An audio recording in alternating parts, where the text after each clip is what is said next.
ವಿಜಯನಗರ ಜಿಲ್ಲೆ ಹೊಸಪೇಟೆ ತಾಲೂಕಿನ ಇಂಗಳಗಿ ಗ್ರಾಮ ವ್ಯಾಪ್ತಿಯಲ್ಲಿ ಖನಿಜ ಪ್ರತ್ಯೇಕೀಕರಣ ಘಟಕ ಸ್ಥಾಪನೆಗೆ ವಿರೋಧಿಸಿ ಸರ್ವೆ ನಂಬರ್ 126/ಬಿ ಮತ್ತು 131/ಬಿ 9 ಎಕರೆ ಪ್ರದೇಶದಲ್ಲಿ ವಾಷಿಂಗ್ ಘಟಕ ವಿರೋಧಿಸಿ ಪ್ರತಿಭಟನೆ ಮಾಡಲಾಯಿತು.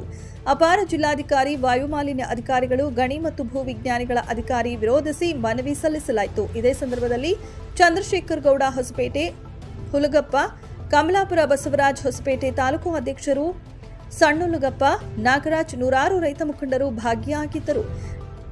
ಈ ಘಟಕ ಸ್ಥಾಪನೆಯಿಂದ ಜನರಿಗೆ ಬಹಳಷ್ಟು ರೈತರಿಗೆ ತೊಂದರೆಯಾಗುವ ಸಂದರ್ಭ ಒದಗಿದೆ. ಗ್ರಾಮಕ್ಕೆ ಹತ್ತಿರವಾಗಿರುವ ಕೆರೆಗಳಿಗೆ ಮತ್ತು ರೈತರಿಗೆ, ದೇವಸ್ಥಾನಗಳಿಗೆ, ಶಾಲಾ ಮಕ್ಕಳಿಗೆ, ಬಹುತೇಕ ಸಾರ್ವಜನಿಕರಿಗೆ ತೊಂದರೆಯಾಗಿದ್ದು, ಇದನ್ನು ವಿರೋಧಿಸಿ ಮಾನ್ಯ ಅಪಾರ ಜಿಲ್ಲಾಧಿಕಾರಿಗಳಿಗೆ ಮನವಿ ಸಲ್ಲಿಸಿ ಯಾವುದೇ ಸರ್ಕಾರ ಪರವಾನಗಿ ನೀಡಬಾರದೆಂದು ಮನವಿ ಸಲ್ಲಿಸಲಾಯಿತು.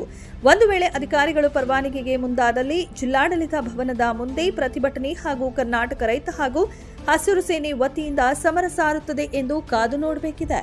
ಇವತ್ತು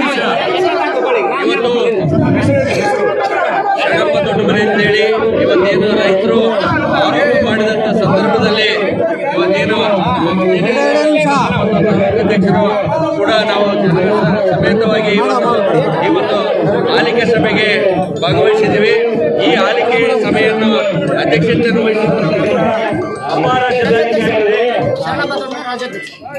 ಇವತ್ತೇನಾಗ್ತಾ ಇದೆ, ಈ ಭಾಗದಲ್ಲಿ ಉತ್ತಮ ಕಾರ್ಖಾನೆ ಆಗಬೇಕು, ಅದು ಕೈಗಾರಿಕೆ ಕಾರ್ಖಾನೆ ಆಗ್ಬೇಕಂತೇಳಿ ಜನರು ಗೊತ್ತು. ಆದರೆ ಇದು ವಾಷಿಂಗ್ ಕಾಂಡ ಆಗಿರೋದ್ರಿಂದ ಇದರಿಂದ ಜಿಂದಾಲ್ ಕಂಪನಿ ಮಧ್ಯಪ್ರವೇಶಿಸಿ ಇವ್ರನ್ನ ಬಿಟ್ಟು ಮಾಡಿಸ್ತಾರಂತೇಳಿ ಈಗಾಗಲೇ ಅನುಮಾನಕ್ಕೆ ಈಡಾಗಿದೆ. ಆ ಒಂದು ನಿಟ್ಟಿನಲ್ಲಿ ಈಗ ಸ್ಥಳೀಯರು, ಈಗೇನು ನಮ್ಮ ರವಿಕುಮಾರ್ ರಾಮಣ್ಣವರು ಸ್ಥಳೀಯವಾಗಿ ತಮ್ಮ ವೈಯಕ್ತಿಕವಾಗಿ ಮಾಡಿದ್ರೆ ನಾವು ಕೂಡ ಇದು ಮಾಡ್ತಾ ಇದ್ದೀವಿ. ಆದ್ರೆ ಇದಕ್ಕೆ ಹಿಂದೆ ಜಿಂದಾಲ್ ಕಂಪನಿ ಇರೋದ್ರಿಂದ ಈ ಭಾಗದ 900 ಎಕರೆ ಪ್ರದೇಶದ ರೈತರಿಗೆ ಬಹಳಷ್ಟು ಧೂಳದ ಹಾವಳಿ ಆಗ್ತಾ ಇದೆ. ಆ ಒಂದು ನಿಟ್ಟಿನಲ್ಲಿ ಈಗ ಭೂಮಂಡಲಕ್ಕೆ ಗ್ರಾಮ ಇದೆ, ಕೆರೆಗಳಿದ್ದಾವೆ, ಆಮೇಲೆ ದೇವಸ್ಥಾನಗಳಿದ್ದಾವೆ ಮತ್ತು ಫಾರೆಸ್ಟ್ ಕೂಡ ಇದೆ. ಹಾಗಾಗಿ ಇದನ್ನ ನಮ್ಮ ಸಂಪೂರ್ಣ ರೈತರ ವಿರೋಧ ಇದೆ. ಆ ಒಂದು ನಿಟ್ಟಿನಲ್ಲಿ ಮಾನ್ಯ ಅಪಾರ ಜಿಲ್ಲಾಧಿಕಾರಿಗಳು ನೀವು ಇದನ್ನೇನನ್ನು ವರದಿಯನ್ನು ರದ್ದುಪಡಿಸಿದ್ರೆ ನಾವು ಅದು ಈ ಸಂದರ್ಭದಲ್ಲಿ ನಿಮಗೆ ವಿಶೇಷವಾಗಿ ಸುಮಾರು ಈ ಭಾಗದ ರೈತರಿಗೆ ಈಗೇನ CR ಫಂಡಿನಲ್ಲಿ ಸುಮಾರು ಕಾರ್ಖಾನೆಗಳಿದಾವೆ. ಇದುವರೆಗೆ ಈಗ ನಾವು ಈ ರಸ್ತೆ ಮೂಲಕವಾಗಿ ಬಂದೇವೆ, ಆದರೆ ಗುಡ್ಡೆಗಳು ಬಿದ್ದಿದ್ದೇವೆ. ಈ ಕೆರೆಗೆ ಸುಮಾರು 2 ವರ್ಷದಿಂದ ಹೋರಾಟ ಮಾಡಿ, 5-6 ವರ್ಷದಿಂದ ಹೋರಾಟ ಮಾಡಿ ನೀರನ್ನು ತಂದಿದ್ದಾರೆ. ಅದಕ್ಕೋಸ್ಕರ ಈ ಭೂಮಿ ಕೂಡ ಈಗೇನಿಲ್ಲಿ ಮೈನಿಂಗ್ ಮಾಡ್ತಾ ಇದ್ದಾರಲ್ಲ, ಇದರಲ್ಲಿ ನಾವುಗಳು, ನಮ್ಮ ತಾತ, ನಮ್ಮಪ್ಪ ಎಲ್ಲರೂ ದುಡಿದಿದ್ದಾರೆ. ಇದು ಕೃಷಿ ಭೂಮಿನೇ. ಈ ಭೂಮಿಯಲ್ಲಿ ಬೇಕಾದಷ್ಟು ಬೆಳೆ ಬೆಳಿಬೋದು. ಈಗಲೂ ನೀರಿದೆ, ಇಲ್ಲ ಅನ್ನಂಗಿಲ್ಲ. ಹಾಗಾಗಿ ಈ ಭೂಮಿಯಲ್ಲಿ ಕೃಷಿ ಮಾಡಲಿಕ್ಕೆ ಯೋಗ್ಯವಾಗಿದೆ. ಆದ್ದರಿಂದ ಈ ಭೂಮಿಯನ್ನು ಕೃಷಿಗೆ ಉಳಿಸ್ಕೋಬೇಕು. ದಯವಿಟ್ಟು ಈ ಭೂಮಿನ ಗಣಿ ಮಾಫಿಯಾ ಮಾಡಲಿಕ್ಕೆ ನಾವು ಇಂಗ್ಲಿಷ್ ಗ್ರಾಮದವರು ವಿರೋಧ ಮಾಡ್ತಾ ಇದ್ದೀವಿ. ಆಮೇಲೆ ಇಲ್ಲೇ ಒಂದು 50 ಹೆಜ್ಜೆ 100 ಹೆಜ್ಜೆ ಆಗ್ಬೋದು ಇತಿಹಾಸ ಉಳ್ಳತಕ್ಕಂಥ ಶಾಂಭವಿ ಮಹಾದೇವಿಯ ದೇವಸ್ಥಾನಗಳು ಇದೆ. ಆಮೇಲೆ ಇತಿಹಾಸ ಉಳ್ಳತಕ್ಕಂಥ ಆಂಜನೇಯ ದೇವಸ್ಥಾನ ಇಲ್ಲೇ ಮೆಟ್ಟಿನ ಆಂಜನೇಯ ಅಂತೇಳಿ ಒಂದು ಸ್ವಲ್ಪ ದೂರದಲ್ಲಿ ಸುಮಾರು 16 ಹಳ್ಳಿಗಳು ಆ ದೇವಸ್ಥಾನಕ್ಕೆ ಬರ್ತಾರೆ.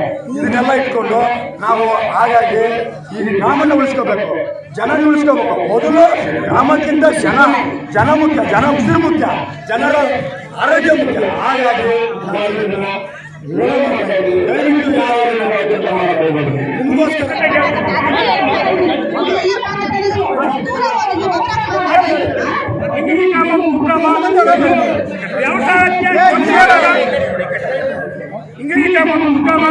ವ್ಯವಸಾಯಕ್ಕೆ ಯೋಗ್ಯವಾದ ಪ್ರದೇಶ. ಈ ಪ್ರದೇಶದಲ್ಲಿ ಗಣಿಗಾರಿಕೆಯನ್ನು ಯಾವತ್ತೂ ನಾವು ಪ್ರೋತ್ಸಾಹಿಸಿಕೊಂಡು ಬಂದಿಲ್ಲ. ನಾವು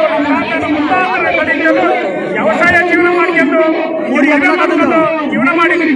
ಮತ್ತೆ ನಂತರ ಇಲ್ಲಿ ಗಣಿಗಾರಿಕೆ ಮಾಡೋದ್ರಿಂದ ಅಥವಾ ಯಾವುದೇ ಫ್ಯಾಕ್ಟರಿ ಪ್ರಾರಂಭ ಮಾಡೋದ್ರಿಂದ ನಮ್ಮ ಭೂಮಿಯ ಮೇಲೆ, ನಮ್ಮ ಮನೆಗಳ ಮೇಲೆ, ನಮ್ಮ ಜೀವನದ ಮೇಲೆ ಅತ್ಯಂತ ಸೂಕ್ತವಾದ ಪರಿಣಾಮ ಬೀರ್ತದೆ. ಎರಡನೇದು, ಇಲ್ಲಿ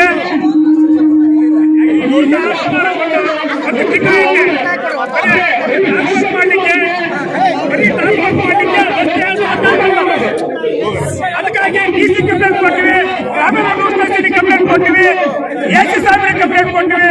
ಅದರ ಇನ್ನೂ ಬಗೆಯಿಲ್ಲ ಅಷ್ಟೇ. ಅದು ಶಾಲಾ ಮಕ್ಕಳಿಗೆ ಹೋಗ್ಲಿಕ್ಕೆ ದಾರಿ ಇಲ್ಲ, ಬಸ್ ಬರಲಿಕ್ಕೆ ದಾರಿ ಇಲ್ಲ. ವೈದ್ಯಾಧಿಕಾರಿಗಳು ಅಲ್ಲಿ ಬಂದು ಇದಕ್ಕಾಗಿ ನಾವು ಕನಿಷ್ಠ 1 ತಿಂಗಳು ಹೋರಾಟ ಮಾಡಿ DCMC ಕಂಪ್ಲೇಂಟ್ ಕೊಟ್ಟಿದ್ದೀವಿ.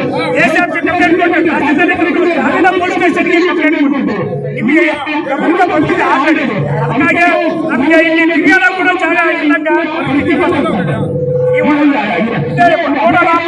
ಜಗಳ ಮಾಡಿದ್ದೀವಿ. ಹಿಂದೆ ಈ ರಸ್ತೆ ಕಾಲ ಪೊಲೀಸ್ ಸ್ಟೇಷನ್ ವ್ಯವಸಾಯದ ಭೂಮಿಗಾಗಿ ನಾವು ಹೋರಾಟ ಮಾಡಿ ಕೆರೆಗೆ ನೀರನ್ನು ತಂದು ವಿಧಾನಸೌಧದ ಮಟ್ಟ ಹೋರಾಟ ಮಾಡಿದ್ದೀವಿ. ಸುಮ್ಮನೆ ನೀರು ಬರಲ್ಲ, ಕೇಳಿದ್ರೆ ಒಂದು ಕಷ್ಟ ಇದೆ. ನಾವು ವಿಧಾನಸೌಧ ಮಟ್ಟ ಹೋರಾಟ ಮಾಡಿ ಕೆರೆಗೆ ನೀರನ್ನು ತರಿಸಿದ್ದೀವಿ. ಎದಕ್ಕೆ? ವ್ಯವಸಾಯ ಮಾಡ್ಕೊಂತಿರ್ಲಿಕ್ಕೆ. ಈ ಪ್ರದೇಶದಲ್ಲಿ ನೀವು ಗಣಿ ಉದ್ಯಮ ಪ್ರಾರಂಭ ಮಾಡಿದ್ರೆ ಇಲ್ಲಿ ಸುತ್ತಮುತ್ತಲಿನ ನಾವೊಂದಲ್ಲ ಕಾರಿನೂರು, ಹಪ್ಪಿಕಟ್ಟೆ, ಇಂಗಳಿಗೆ, ಅಲ್ಲಂಗುಡಿ ಎಲ್ಲರಿಗೂ ವ್ಯವಸಾಯಕ್ಕೆ ಬಹಳ ಕಷ್ಟಕರ ಆಗ್ತದೆ. ಇನ್ನು ಮುಂದೆ ವ್ಯವಸಾಯ ಮಾಡಲಿಕ್ಕೆ ಬರುವುದೇ ಇಲ್ಲ. ಆದುದರಿಂದ ದಯವಿಟ್ಟು ನಮ್ಮ ಮನೆಯನ್ನು ಪುರಸ್ಕರಿಸಿ ಮಾನ್ಯ TC ಸಾಹೇಬರು ಇಲ್ಲಿ ಯಾವುದೇ ಕಾರ್ಖಾನೆಗೆ ಅನುವು ಮಾಡಿಕೊಡಬಾರದು ಅಂತೇಳಿ ತಮ್ಮಲ್ಲಿ ಕಳಕಳಿಯಿಂದ ನಮ್ರತೆಯಿಂದ ಇಂಗ್ಲಿ ಗ್ರಾಮದ ಎಲ್ಲರ ಪರವಾಗಿ ಸೇರಿಕೊಳ್ತಾ ಇದ್ದೀನಿ. ನನ್ನ ಹೆಸರು ಕೆ. ಮಲ್ಲಿಕಾರ್ಜುನ, ಇಂಗ್ಲಿ ಗ್ರಾಮದ ಮುಖಂಡರು.